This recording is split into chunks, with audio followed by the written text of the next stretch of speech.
Nous avons vu Street Fighter 2 sur Super NES, Street Fighter 2 sur Mega Drive, mais pas encore Street Fighter 2 Prime pour la console NEC PC Engine. Eh bien, c'est le moment. Salut à tous, j'espère que vous allez bien et que vous n'avez pas trop chaud. Sur la vidéo de mon dernier arrivage, de la mort qui tue, de la folie, vous vous en rappelez, il y avait ce fameux Street Fighter 2 Prime Champion Edition sur PC Engine et je vous avais promis un test, le voici, on enchaîne juste après le générique.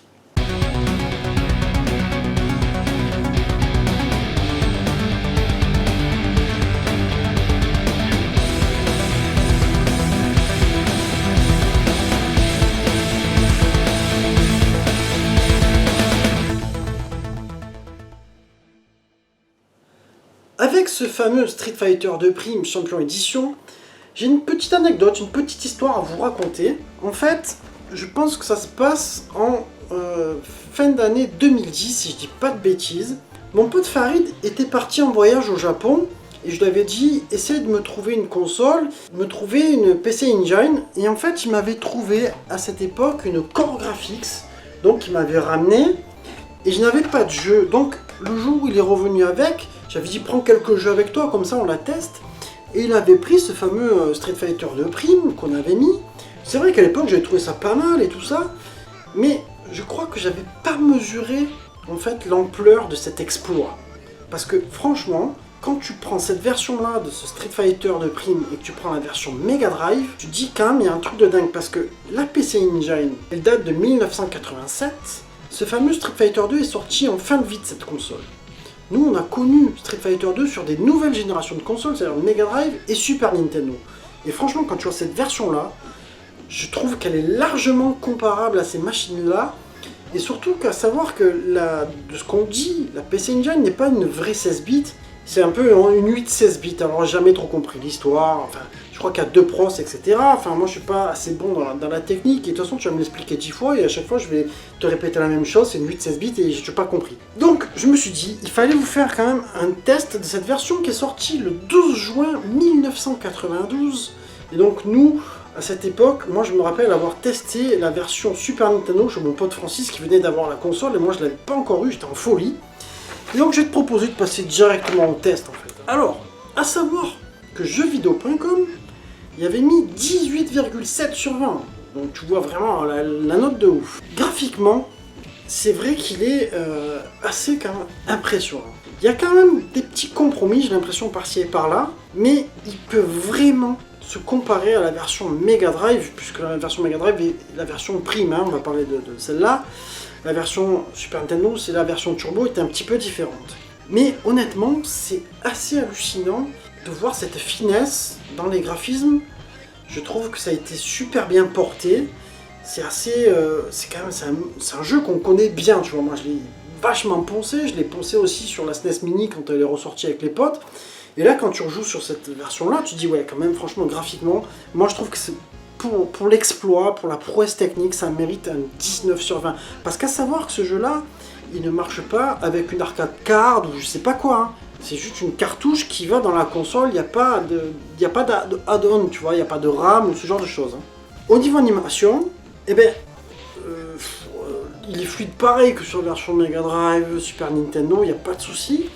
C'est vrai que peut-être, je te dis, peut-être sur les décors, il y a peut-être des trucs qui ont été grattés que j'ai pas capté, tu vois. Mais c'est quand même extrêmement réussi, donc tu vas te régaler pareil, tu vois. Donc là-dessus, je dirais que ça mérite un 18 sur 20. Vous me direz si vous l'avez testé, si vous pensez pareil que moi, parce que si c'est moi qui me fourvoie un petit peu, mettez-le dans les commentaires. Au niveau gameplay, bon ben voilà, c'est là où on va sentir des petites différences, parce que moi malheureusement, un petit peu comme ceux qui ont eu la version Mega Drive, moi j'ai joué avec le pad NEC qui a que 2 boutons. Alors je te dirais qu'au niveau de la direction, tu vois, ça le fait très bien, il n'y a pas de souci. Les coups ils sortent plutôt pas mal, des fois peut-être un petit peu moins bien que sur la Super Nintendo, je dirais. Si tu arrives à choper la manette 6 boutons, parce qu'ils ont fait une manette 6 boutons exprès sur PC Engine pour ce jeu, je pense que du coup tu peux avoir une note maximale. Alors je vais te donner 2 notes pour ce gameplay, pour cette jouabilité. Je te dirais qu'en fait, au niveau de la manette, si tu joues avec celle-ci, puisqu'il va falloir que tu appuies sur le bouton pour changer les pieds et les points, tu vas tomber sur du 15 sur 20, tu vois.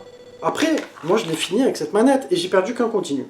si tu passes sur une manette 6 boutons, ben moi je te dirais qu'à ce moment-là, on est sur un 18 sur 20. Parce que ça va être même mieux que la version Super Nintendo. Parce que finalement, la version Super Nintendo avec les boutons L et R, les gars, ouais, à l'époque c'était révolutionnaire, etc. Mais finalement, quand tu rejoues aujourd'hui, c'est pas les boutons les plus pratiques, hein. Enfin, moi je trouve que finalement, c'est pas le mieux, surtout le L quand tu es avec la croix directionnelle juste en dessous. Enfin, pour moi, c'est ce que j'en pense. Vous me direz, vous, dans les commentaires. Au niveau mix sonore, eh ben, c'est quand même assez impressionnant pour une petite console comme celle-ci. Franchement, j'ai trouvé que c'était, ça pouvait bien rivaliser avec les consoeurs 16 bits.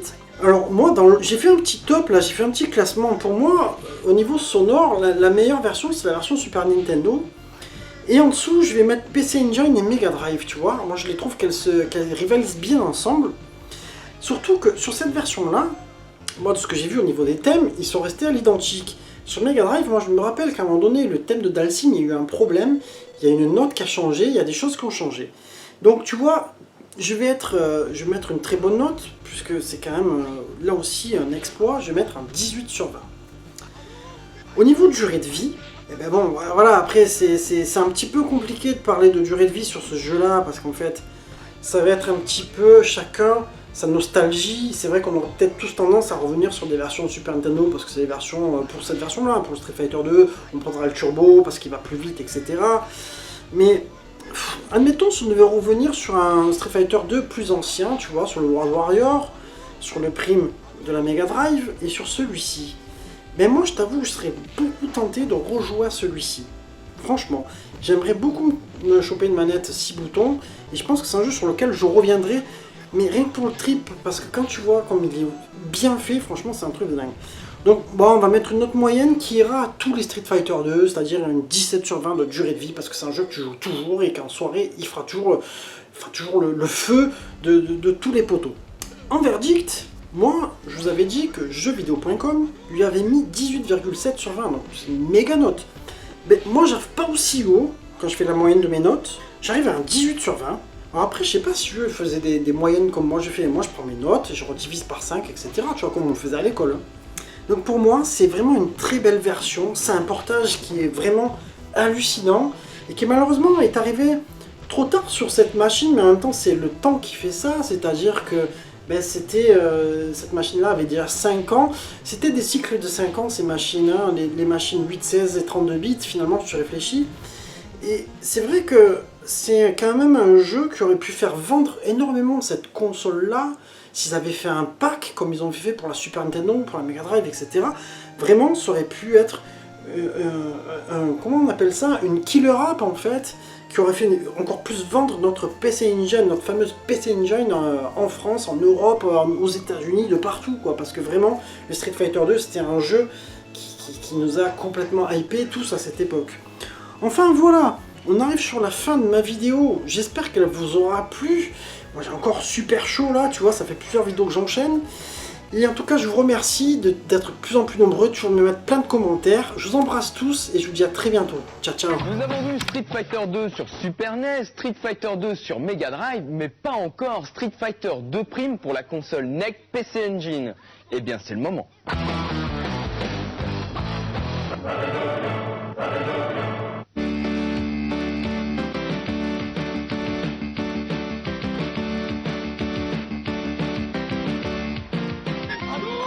Que tous les NEC fans se réjouissent. Street Fighter débarque enfin sur leur machine adorée. Et ce n'est pas n'importe lequel puisque c'est le 2 Prime. Pour cela, il aura fallu muscler de façon conséquente la capacité de stockage de la cartouche NEC pour la monter à 20 mégas. Un véritable tour de force. Alors, quelles sont les particularités de cette version NEC? Comme tous les fans le savent déjà, le Prime, dans le titre, signifie que l'on peut jouer avec les boss et que l'on peut, également, s'affronter en se servant du même personnage.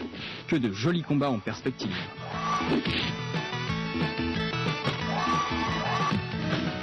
Les qualités de cette version NEC sont nombreuses. Pour une console censée faire partie du clan des 8 bits, la Core Graphics s'en sort avec les honneurs. On a presque l'impression de se retrouver en face de l'arcade. La palette de couleurs est on ne peut mieux utilisée, les musiques et sons digitalisés fidèles à la borne d'origine, c'est vraiment du tout bon. Surtout que la jouabilité, l'élément le plus important, est excellente.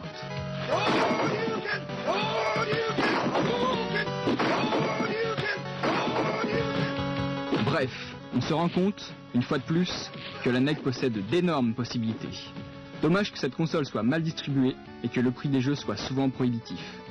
Mais Street Fighter 2 Prime est un petit bijou qui vaut tous les sacrifices.